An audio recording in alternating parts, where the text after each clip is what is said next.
Puesto al gobierno es a entrar en una especie de cese bilateral prematuro y chambón que nos va a llevar a experiencias nefastas del pasado. Uno tiene que ver lo bueno que se ha hecho en Colombia y también lo que fracasó. Y la verdad es que en los 80 se hizo un cese, una tregua que fracasó, en parte por su sistema de verificación, que era un sistema muy suelto de unas comisiones civiles que no tenían capacidad, que no tenían dientes. Esa lección la tenemos que aprender y además recordar que este cese no es una tregua, este cese no es una cosa más que pasa en el proceso, este cese es el fin de la guerra y por eso necesita uno un sistema de verificación muy robusto que asegure que se están cumpliendo las reglas de juego en el proceso de cese y dejación de armas por parte de las FARC y naturalmente por parte del Estado también. Regresamos en que son las 7:28. Hay que decirlo, Sergio Jaramillo habla muy bien español, ¿no? La mayoría de declaraciones hablaban en inglés. Muy bien colombiano, muy chambón. Bueno, cuando dice el tema de chambón, ¿usted qué estaba pensando? Digamos, que era un cese al fuego chambón, que no lo quieren chambón. Es bienvenido el uso del término chambón porque solamente lo hemos oído en perfecto inglés londinense, entonces... ¿En inglés cómo se dice chambón? Tiene sloppy. Sloppy, tal vez. Bueno, entonces, bueno, ojalá no sea de ese calibre. Aquí hay algo también que hay que mirarlo en perspectiva y es de esos anuncios, uno es el de la verificación. Sí. En esa verificación han dicho la ONU, y usted me corregirá, ustedes también, si entra el papel de Uruguay. Uruguay como un jugador de verificación. ¿Cómo ven ustedes esa llegada, por ejemplo, de Uruguay? ¿Cómo la perciben? Yo solamente quisiera precisar una cosa para que tengamos la discusión en orden. Esto de Uruguay es una cosa bastante interesante, porque el argumento del gobierno colombiano es que se aproxima a Uruguay porque Uruguay tiene la Secretaría pro tempore de la UNASUR en este momento y decide hablar con Uruguay en vez de hablar con el secretario general, que es el presidente Ernesto Samper. Estas son como las dos instancias principales. Sin embargo, Uruguay nombra a este enviado especial. El mismo gobierno uruguayo, luego el nombramiento del enviado especial todavía no ha pasado por ninguna instancia de UNASUR. Esta mañana el canciller uruguayo decía que habían llamado a Samper a contarle, pero esto, digamos, no es la instancia decisoria de rigor de la UNASUR, esto tiene que pasar por una reunión de los países miembros y eso todavía no ha sucedido. O sea, que eso se podría reversar. La sorpresa esta mañana, en las varias entrevistas que dio tanto el canciller uruguayo como Bayardí, el nuevo enviado, es que el gobierno colombiano les avisó ayer que necesitaban un enviado especial del gobierno uruguayo. Entonces, digamos, el afán, toda la necesidad de hacer el anuncio y demás, le hizo un poquito de violencia a la estructura de UNASUR y no sabemos cómo vaya a terminar eso. Pues sí. No, yo lo veo interesante porque, pero así lo enlazo con el papel que tuvo estos últimos años el expresidente Mujica. Me imagino que ahí hubo un juego fuerte, pero quisiera yo saber si justamente en esa misión de verificación tendrá un papel también Venezuela. Eso yo quisiera saber, porque creo que va a ser bastante interesante. Pues hasta el momento las Fuerzas Armadas que hacen parte de esta incipiente fuerza de verificación de la UNASUR son solamente conosureñas. Creo que está Uruguay y creo que hay algunos miembros de las Fuerzas Armadas argentinas, pero esto es una cosa que se están inventando para el caso colombiano. Esa verificación que es necesaria tendría que ir acompañada de, como ha dicho y ha propuesto el senador Uribe, expresidente Álvaro Uribe, de la concentración, o aquí vamos a verificar única y exclusivamente del cese unilateral de las FARC y ya. ¿Cómo no, a ver, yo creo que esto ya es una discusión de más avanzado el proceso.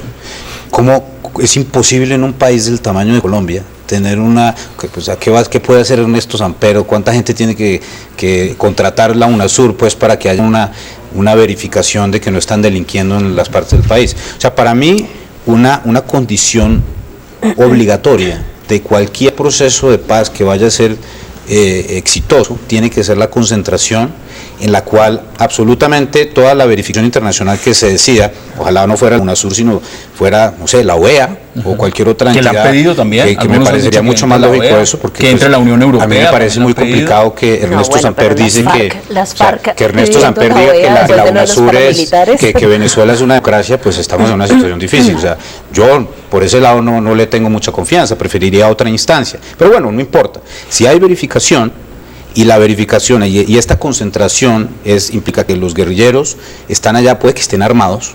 Sí, dejación de armas todavía En fin, es un tema que han dicho que lo van a porque bueno, discutir que al no final. importa, pero si están ahí y no están narcotraficando, no están delinquiendo, no están extorsionando, no están volando oleoductos, no están contaminando el ambiente, pues ¿quién va a estar en contra de eso? Pero ¿cómo averiguas eso? Porque tienes que tenerlos ahí completamente. Bueno, los estudios del pasado cese unilateral al fuego de las FARC, por lo menos los que arrojó CERAC, la ONG Paz y Reconciliación, inclusive el Ministerio de Defensa en cuanto a lo que fueron los muertos, pues mostraron reducciones. ¿Usted cree en esas cifras que para algunos son irrefutables, o están también las que tienen algunos en la oposición del Centro Democrático que dicen que eso fue una farsa? El mismo procurador ha dicho es una payasada. ¿Cómo recibe usted esos antecedentes? Lo que pasa es que hoy este conflicto está muy sectorizado. Hay amplísimas zonas del país en donde ya prácticamente no existen las FARC, pero hay zonas del sur del país en donde el conflicto sí se vive. Y en donde, por ejemplo, los mismos congresistas o los diputados nos cuentan, bendito sea este desescalamiento porque nosotros lo sentimos inmediatamente. Es decir, la presión armada, los atentados terroristas, se sienten y en la vida de todos los días. Es decir, en ese orden de ideas, lo que dijo el fiscal y lo que ha dicho el presidente hay que cumplirlo. Es decir, si las FARC hacen y cumplen el cese unilateral, tiene que venir un desescalamiento obligatorio del gobierno.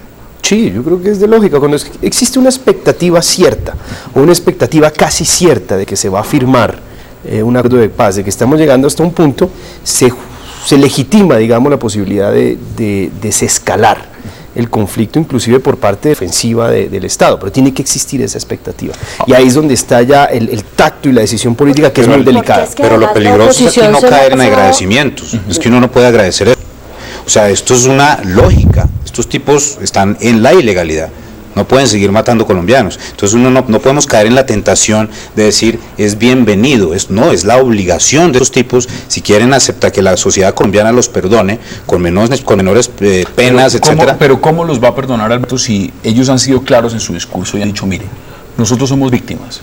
El mayor agresor es el Estado paramilitar y tiene que desmontarse además ese aparato paramilitar del Estado, que es claro, y lo han dicho, nos tiene que garantizar, si entramos a la participación en política, la seguridad completa, que es normal y que es lógico y que tiene que hacerlo el Estado, claro. Pero al mismo tiempo tiene que reconocer que ellos son los agresores y nosotros somos unos rebeldes en armas. No, pero Hassan, ese es un discurso, digamos, esa es una lectura de lo que ha sido el discurso de las FARC frente a las víctimas, un poco sesgada, porque si hay algo que han demostrado todas las audiencias que han tenido las víctimas en la mesa de negociación, ha sido justamente que han tenido la oportunidad de entablar un diálogo directo con las FARC, en las que les han preguntado por su propia victimización y en las que las FARC han reconocido en unos casos más que en otros que efectivamente han cometido delitos de guerra en el conflicto armado. Yo no creo que las FARC le esté tratando de vender el discurso a nadie de que ellos son solamente unas pobres víctimas que no han hecho nada, son una parte del conflicto. Ya están reconociendo.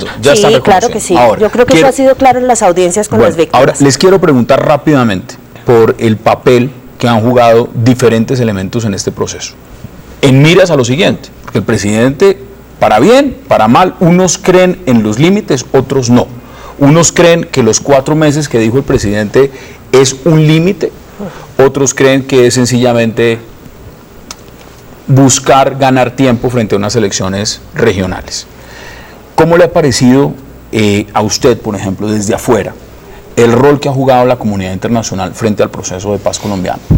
Bueno, yo diría que un proceso, lo viví en El Salvador hace ya bastante años, para lograr necesita ser proactivo y que haya voluntad y compromiso del pueblo.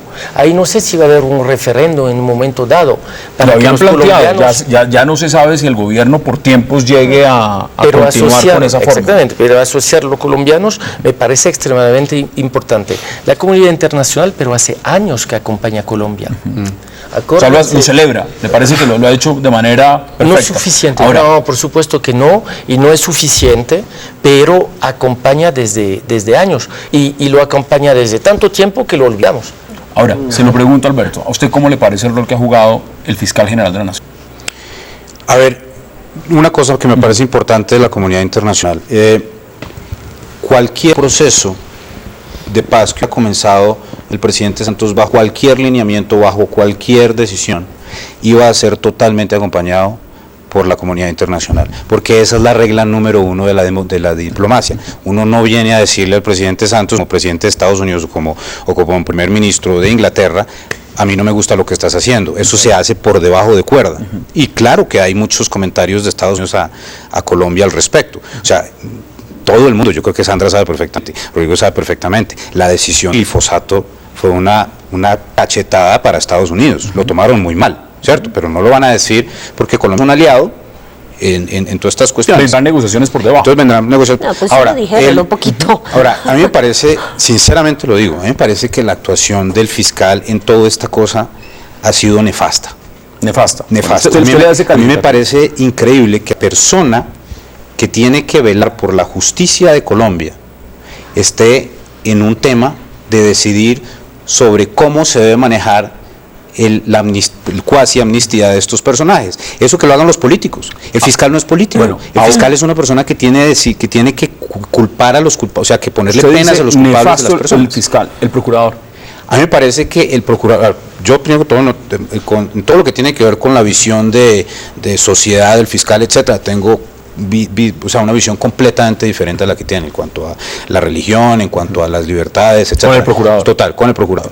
Pero sí creo que el procurador está haciendo algo que es diferente a lo del fiscal, porque si uno lee los lineamientos del procurador, el procurador sí tiene la obligación constitucional de opinar sobre cosas que están sucediendo en el resto de los poderes de la sociedad. Escuchemos declaraciones del procurador Alejandro Ordóñez frente a este tema. Y hoy nuevamente cede a las exigencias de la FARC, así como ha cedido en otras exigencias. Esto ha sido una olimpiada de transacciones y de sesiones frente a la obstinada posición de la FARC. Y el paso que va a seguir seguramente será la concentración en varios lugares, y seguramente esos lugares serán los lugares donde la FARC tiene presencia militar, tienen los cultivos ilícitos de coca, donde explotan la minería ilegal, y si a eso se agrega la ausencia de bombardeos con glifosato, pues es el paraíso que quisiera la FARC. El desescalamiento no puede consistir simplemente en que cesen los ataques contra las fuerzas militares, sino en que cesen los ataques contra la sociedad civil. Sandra, ¿a usted cómo le ha parecido el papel del procurador? Mire, digamos, independientemente de que esté cumpliendo o no constitucionalmente con su labor, yo lo que trato es de entender los argumentos y me pasa con el procurador lo mismo que me pasa con la oposición, y es que siento que de ninguna forma sale ganando el presidente. Entonces, si usted inicialmente critica el cese al fuego porque las FARC se están aprovechando de la situación y el presidente está entregando el país, cuando se acaba el cese al fuego, entonces usted inmediatamente arrecia con las críticas en contra de los ataques de las FARC. Los dos argumentos no se pueden construir en medio de un proceso de paz simultáneamente, porque son argumentos contradictorios. Entonces, sino simplemente se cuestiona todo lo que haga el presidente. Absolutamente todo. Y yo, digamos, no tengo ningún problema con eso, y creo que esas voces tienen que tener todos los espacios del mundo. Todo el que tenga su reparo a la forma en la que se está adelantando el proceso de paz tiene que hacerlo claro, pero tiene que haber un poco de coherencia en esto, porque fíjese que en el tema de los términos pasó lo mismo. Todo el mundo insistió que se necesitaba un término para que se acabara la negociación, porque no podíamos seguir esperando indefinidamente. Ahora hay término fijo y resulta que la fecha nos parece inconveniente y políticamente motivada. Si es tan fijo ese término, también es la pregunta, es decir, porque no es un término para terminar el proceso, sino un término para decidir si sí o si no. Para evaluar. ¿El papel del fiscal? Yo tengo particulares problemas con la aproximación del fiscal a la oposición.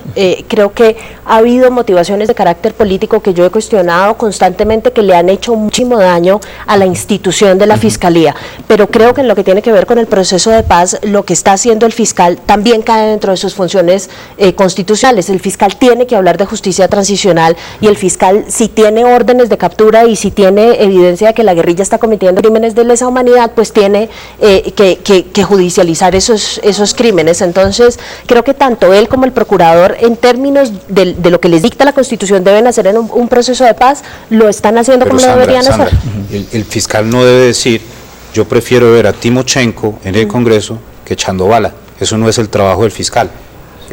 ¿A usted cómo le parece el papel que han tenido esos dos señores, el fiscal general y el procurador general? Un fiscal y esta figura rarísima que se llama procurador pueden opinar, digamos, de temas muy específicos, pero no pueden volverse activistas de ningún tema. Si es que no son analistas en medios. Son activistas, son analistas. Yo la verdad no sé a qué hora nos vinimos a inventar este exotismo constitucional del procurador, un señor que en nombre del interés general se dedica, de algo tan etéreo como el interés general, se dedica a enarbolar banderas y a lanzar verdaderas diatribas políticas. Eso no existe en ningún lugar del mundo. Que una persona que no ha sido elegida popularmente, que no tiene consentimiento popular, venga a rogarse las banderas de la representación del interés popular. Esto es de verdad, solamente yo conozco un antecedente que funcionó muy mal, es en el país de Pascal.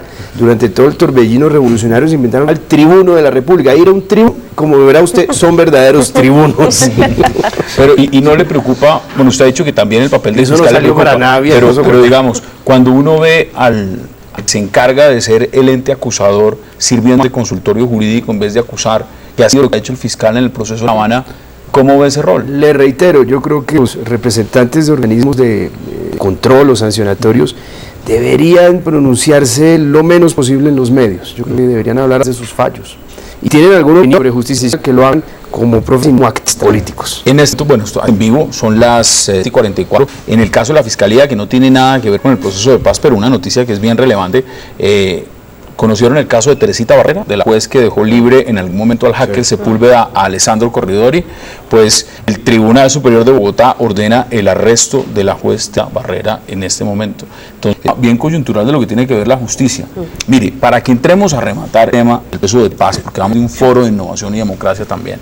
Pascal, ¿usted es positivo o es negativo? Aquí sucede en Colombia y es la polarización. Entonces, si usted critica el proceso de paz, no es que sea negativo, lo que pasa es que usted es un guerrerista. Y usted vive de la guerra, las armas, y lo que pasa es que usted no le dan los muertos. ¿Usted es positivo o negativo en el proceso de paz? No, lo que veo extremadamente positivo es justamente la fuerza del debate de los propios colombianos. Todo está puesto sobre la mesa, todos los temas de narcotráfico, a dinero en efectivo, etc. Lo que sí me preocupa es esos debates. Ya son años que les tenemos en Colombia. Y yo quisiera saber finalmente hacia dónde vamos, porque se puede firmar el acuerdo, pero eso va a significar un cambio drástico, pero no hablamos solamente a nivel constitucional, hablo de mentalidad, hablo de construcción del país, además en una región que está en un cruce de caminos hoy en día. Entonces es esto que hoy en día no capto, no lo siento bien. Oigo colombianos que diariamente pues hacen muchos esfuerzos para intentar vivir correctamente y están preocupados por las dificultades finalmente que atraviesa el proceso hoy en día. ¿Usted es optimista? O guerrerista no es. Usted es guerrerista. Yo pertenezco al campo de los optimistas, que somos guerrilleros. Bueno. Sí, porque también hay que decir que del otro lado. Si usted es optimista, usted es guerrillero, etcétera, bueno, etcétera. ¿Cómo es optimismo? No, yo creo, yo tuve una época de pesimismo que se acabó ayer, porque me parecía que el proceso estaba estancado y tenía la sensación de que no nos estábamos moviendo ni en La Habana ni por fuera, más allá de lo que habíamos logrado hasta este momento. Hoy me siento un poco más optimista. Un poco más optimista. ¿Se atreve sin hacer futurología, usted que es analista, se atreve a dar una firma, un mes, un tiempo? Es decir, ¿este año o el próximo? No, yo no me atrevo a dar tiempo, pero creo y quiero que esto tenga feliz término. Feliz término. Rodrigo Lara, ¿usted? Yo soy optimista porque creo en la inteligencia del pueblo colombiano. Y el pueblo colombiano se dará cuenta que no vale la pena seguir gastando los 30 millones de pesos en presupuesto militar para perseguir 6.000. Son 6.000 hombres armados.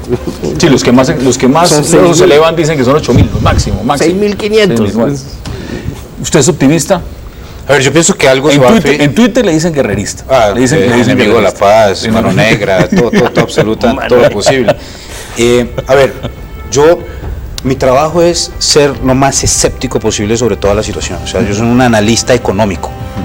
Entonces, por ejemplo, una de las cosas que yo sí creo que ha sido un error importante de este proceso es venderle a Colombia que este proceso va a generar más crecimiento económico. Eso es un error garrafal, porque no lo va a generar. Es más, puede que genere un poco menos de crecimiento. ¿Por qué? Porque ¿quién va a pagar los impuestos del posconflicto? No va a ser la clase media y no va a ser la clase baja, van a ser los industriales. Entonces aquí se nos viene menos inversión porque va a haber un costo, de acuerdo, menos muertos, etcétera, pero es importante no vender esa fábula de que esto vamos a crecer al 10% una vez se firme esto. Nos han dicho... Por algo que dice Rodrigo también, que es que el 90% de Colombia ya no tiene ninguna acción de la guerrilla, esto es un 10%, entonces el 10% no puede generar suficiente crecimiento para subir el resto. Igual lo que ha dicho también el gobierno, ¿no? Esto es ponerle fin al conflicto con un grupo armado, pero la paz es otra cosa. No, y además es que, seamos sinceros, cuando uno siembra cilantro, pues mejor de los escenarios se gana 800.000, $1 millón de pesos al mes. Cuando uno siembra cocaína, consume 20, 30, 40, 50, 60 millones de pesos. Entonces va a ser muy difícil quitar esa mentalidad del narcotráfico, mientras el narcotráfico siga siendo un ilícito a nivel mundial, que implica que el costo es muy alto. Bueno, estamos en vivo, la dirección ahí está en pantalla, @enjaquediatv, para que nos envíen, nos estamos monitoreando. Muchas preguntas, muchos comentarios a este debate. Al regreso, vamos a hablar de un foro de innovación y democracia. Ya regresamos.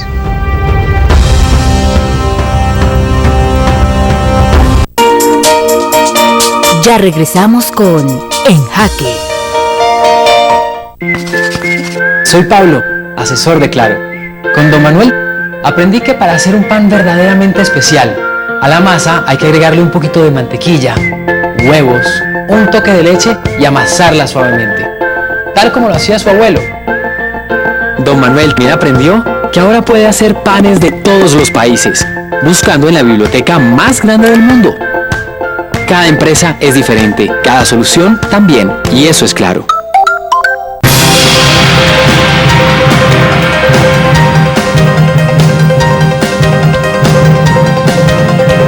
Toda la sociedad, los medios que recogen ese clamor de la sociedad registran que una persona que le dieron libertad a los 8 días está cometiendo un nuevo delito. Pues claro, porque el Estado nunca se preocupó a capacitar a ese señor, a enseñarle una profesión, un arte, un oficio, un deporte. NSN Noticias, lunes 9 de la noche, por Día TV, más para todos.